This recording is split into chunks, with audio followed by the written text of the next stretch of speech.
les chantes de Côte d'Ivoire. Ce qui est sacré, on ne joue pas avec. Je préfère que vous preniez le titre de « Je suis artiste chrétien ».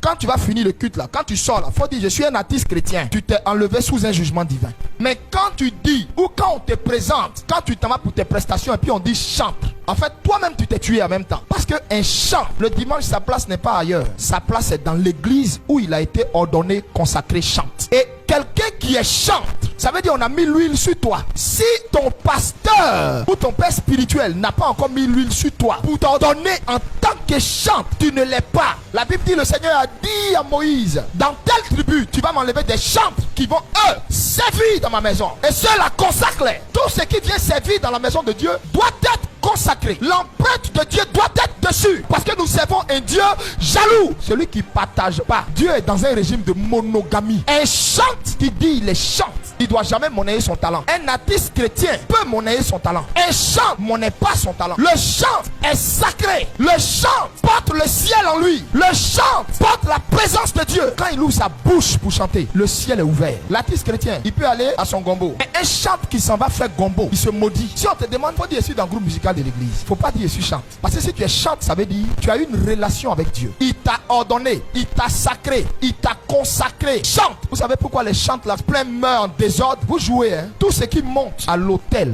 pour aller servir est sacré. Ça ne se profane plus. Quand il cause avec toi, il n'y a pas de saleté qui sort de sa bouche. Pourquoi? Cette bouche est sacrée. À tout moment, Elohim peut l'appeler sous les drapeaux. Quand il ouvre sa bouche là, ça veut dire le chant qui est consacré, dont la bouche est sanctifiée, il n'a pas besoin de jeûner, de prier 10 ans pour que l'onction descende quand lui il ouvre la bouche. Ne confondez pas l'émotion qui se dégage quand vous chantez avec la présence de Dieu. Tu ne peux pas être chante et puis être pédé, et puis être une lesbienne, un violeur, et puis être un doigteur. Beaucoup parmi eux, leur doigt reste pas tranquille. Tu ne peux pas être chante et puis vivre dans l'adultère. Connais-tu ce que tu adores? Car les vrais adorateurs là, ils adorent le Père en esprit et en vérité. C'est-à-dire, on a les preuves tangibles de leur adoration. Il n'y a pas n'importe quoi sur leur témoignage. Il n'y a pas n'importe quoi sur leur vie. Et regardez, nos soi-disant chants 2.0 en Côte d'Ivoire avec des mèches qui descendent d'ici jusqu'à là. Elles n'ont de beauté que leur maquillage. Selon la Bible, le chante dans la maison du Seigneur, pas ailleurs. Et c'est là qu'il doit manger. Car il est dit, tout ouvrier mérite son salaire dans la maison du Seigneur. Un chante qui veut venir dans ton église et puis qui discute salaire et toi, c'est un maudit, il ne faut pas rentrer dans ça. Qui vous a consacré chante pour que vous vous levez et puis ordonnez un salaire. Tu comprends pourquoi ta vie tourne en rond là? C'est pourquoi tu vois dans nos églises, ils sont pétris de talents, des jeunes instrumentistes,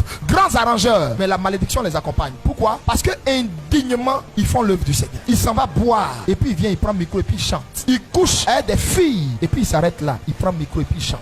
Elle est impudique, adultérine. Et puis elle aussi, elle s'arrête là, elle prend le micro, elle chante.